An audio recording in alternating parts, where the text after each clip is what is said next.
चांगली सभा इकडे आयोजित झाली, कारण आपण जे काय करतो ते खुलेआम करतो, काळोखात काही करत नाही. खुलेआम आपली वचननामा, जाहीरनामा सुद्धा खुलेआम आहे, लोकांसाठी आहे.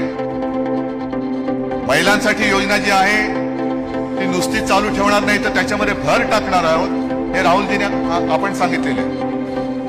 पवार साहेब आपण सांगितलं की शेतकऱ्याचं कर्ज हे 3 लाखापर्यंत आपण माफ करणार आहोत.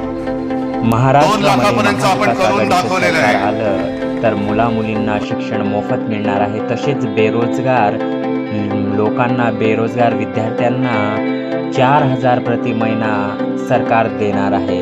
तसेच आपल्या महिलांसाठी 3,000 रुपये, तसेच शेतकऱ्यांना 3 लाख रुपयाचं कर्जमाफी, अशा विविध 5 योजनांचा पंचसूत्र योजना म्हणून त्यांनी डिक्लेअर केलं आहे. जर तुम्ही कोणाला मतदान करणार, कमेंट करेन लवकर सांगा. जय हिंद, जय महाराष्ट्र.